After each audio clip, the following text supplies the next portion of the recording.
स्वागत है आप सभी लोगों का हमारे YouTube channel star GS hub में। हम लोग अपने इस चैनल के माध्यम से हिस्ट्री के एक महत्वपूर्ण टॉपिक पे बातचीत करने चल रहे हैं, जहां से अक्सर एग्जाम में सवाल पूछे जाते हैं। हम लोग जो आज बातचीत करने वाले हैं वो बौद्ध संगीति से रिलेटेड बातचीत करने वाले हैं। 4 बौद्ध संगीतियों के बारे में पूरी समग्रता के साथ हम लोग जानकारी उपलब्ध करेंगे। अगर आप किसी भी कॉम्पिटिटिव एग्जाम की तैयारी कर रहे हैं और आप जीएस जीके जैसे विषयों में आपको काफ़ी समस्याएं होती हैं, तो निसंदेह आप हमारे YouTube चैनल के प्लेलिस्ट में जाएं। वहां टोटल वीडियो आपको जीएस जीके जैसे मुद्दों पे उपलब्ध मिलेंगी। आप वहां से अध्ययन करके अपने एग्जाम को प्रबल कर सकते हैं, मजबूत बना सकते हैं और पूछे गए भावी प्रतियोगी परीक्षाओं में जो सवाल हैं उन सवालों को गुणवत्तापूर्ण जवाब दे करके आप अपने लक्ष्य की प्राप्ति पूरी आसानी से कर सकते हैं। तो अगर आप हमारे चैनल से नए जुड़े होंगे तो मेरे चैनल को प्लीज लाइक, शेयर और सब्सक्राइब करते चलिएगा, ताकि हमारी हौसलाएं बढ़ती रहें। चलता हूं मैं लेके आपको बौद्ध संगीतियों के बारे में बातचीत करने। 4 बौद्ध संगीतियां के बारे में हम लोग देखते हैं कि कौन संगीति कब हुई थी, कहाँ हुई थी, कौन किस शासक के समय हुई थी, कौन अध्यक्षता कर रहे थे और संगीति से रिलेटेड क्या कामकाज किया गया था। इन सारे मुद्दों पे हम लोग डिटेल में करते हैं बात। 4 बौद्ध संगीतियों के बारे में अगर पढ़ा जाए तो कुछ उल्लेख हम लोगों को ऐसे मिलेगा। इतने अगर चार्ट को आप याद करते हैं तो हमें लग रहा है बौद्ध संगीति से संबंधित सारे मुद्दों से जानकारी आप उपलब्ध कर सकते हैं। जो मैंने लिखा बौद्ध संगीतियों के बारे में, 4 बौद्ध संगीतियों का जो आयोजन हुआ था उसमें सबसे पहले जो बौद्ध संगीति का आयोजन हुआ था वो क्यों किया गया, इसके बारे में हम लोगों को जानना होगा। कि जब हम लोग पढ़े हैं जो इतिहास में, आप वीडियो भी देख सकते हैं, पीछे मैंने डाला है पूरा प्लेलिस्ट में सारी वीडियो उपलब्ध है।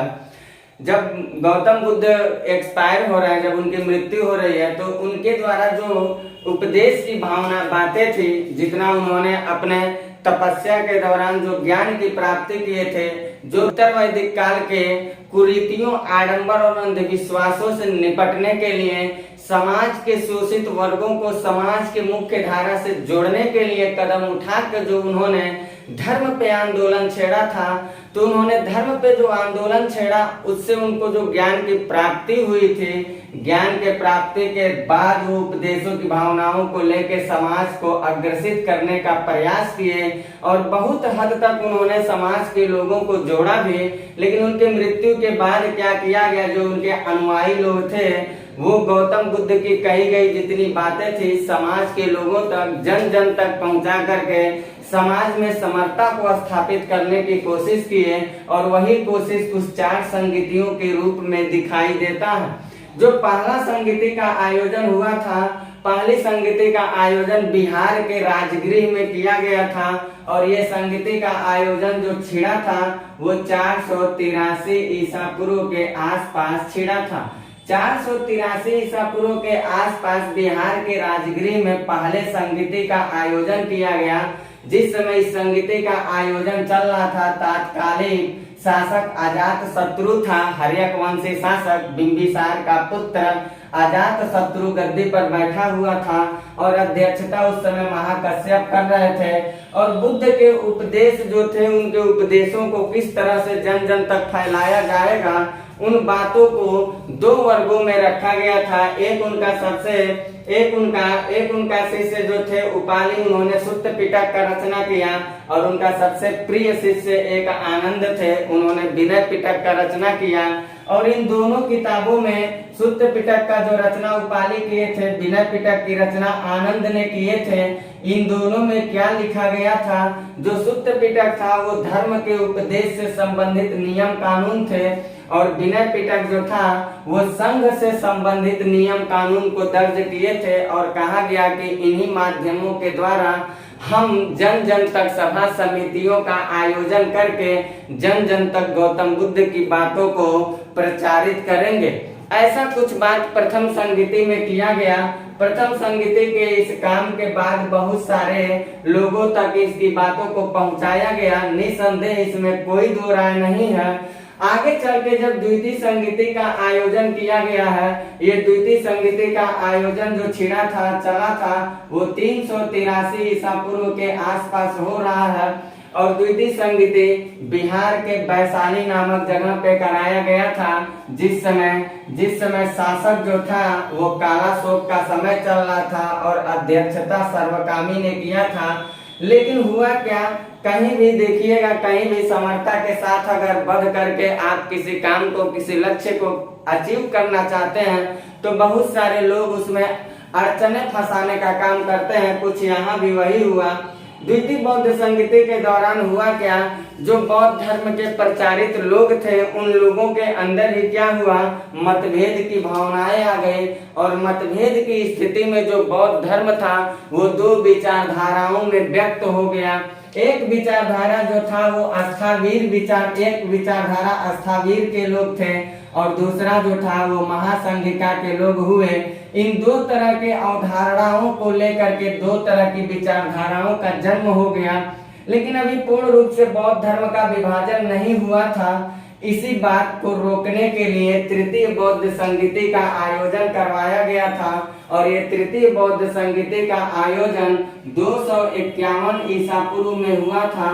और जब तृतीय बौद्ध संगीति का आयोजन कराया गया तो उस समय भारत का शक्तिशाली शासक अशोक का शासन काल चल रहा था और इसने अपनी राजधानी पाटलिपुत्र में ही, बिहार के पाटलिपुत्र में ही इस संगीति का आयोजन करवाया।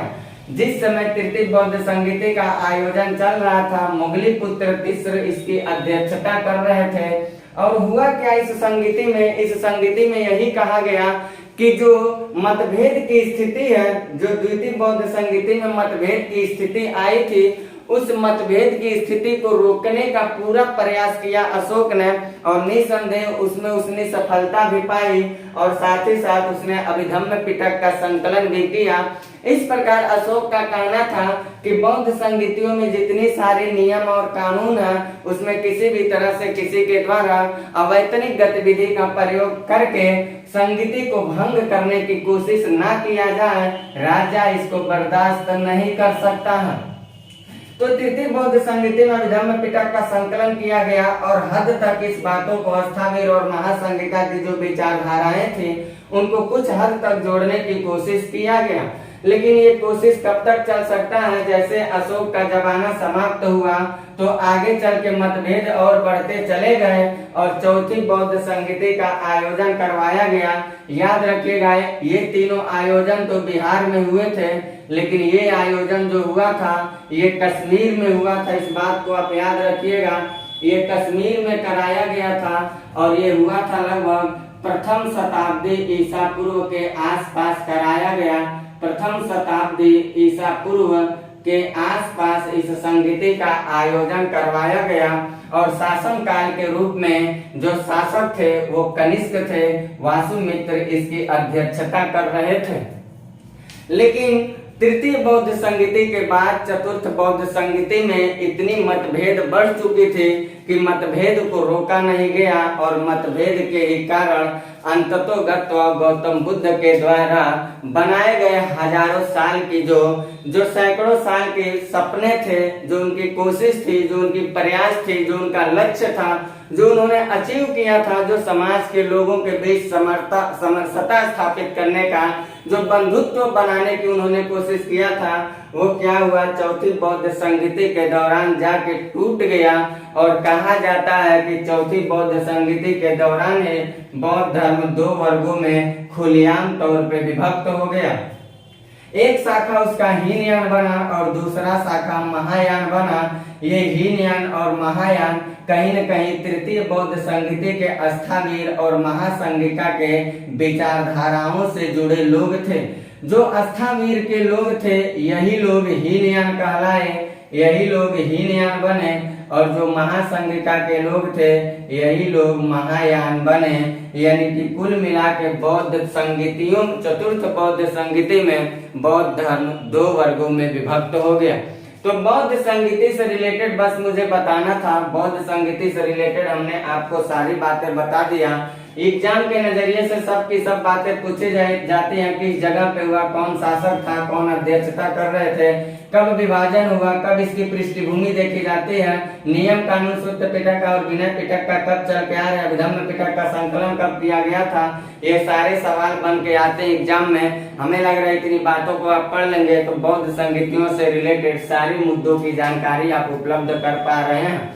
हमने इसको पढ़ाया भी है क्लास के माध्यम से, इसको क्लास में लिया भी है, वीडियो डाला भी है, लेकिन कुछ लोगों का ऐसा कहना है कि छोटे छोटे टॉपिक पे छोटे छोटे वीडियो को लेकर आया जाए, तो मैंने ऐसा कोशिश किया कि आप लोगों के जो कहना है उसको पूरा किया जाए, क्योंकि जहाँ भी संस्थान में मैंने पढ़ाया बहुत सारे स्टूडेंट लोगों का ऐसा मानना था।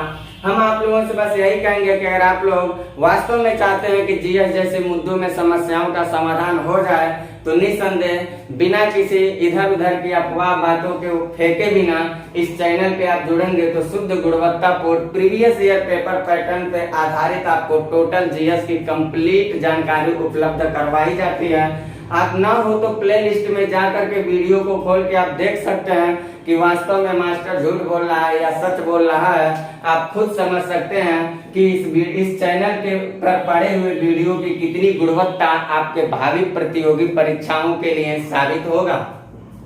तो इसी के साथ मैं अपनी बातों को विराम देता हूं और मिलते हैं आपसे ऐसे ही कुछ छोटे टॉपिक के साथ। बाकी मेरी जो क्लासेस चलती रहती हैं वो नियमित रूप से चलती रहती हैं, और वीडियो अगर कंप्लीट देखना होगा तो आप प्ले लिस्ट में जा करके वीडियो को खोल के देख सकते हैं। और चैनल से अगर आप नए जुड़े होंगे तो मेरे लिए एक सब्सक्राइब तो बनता है, आप चैनल को सब्सक्राइब जरूर करिएगा, ये मेरी आशा है। और वीडियो को लाइक करना और शेयर करना तो बिल्कुल मत भूलिएगा।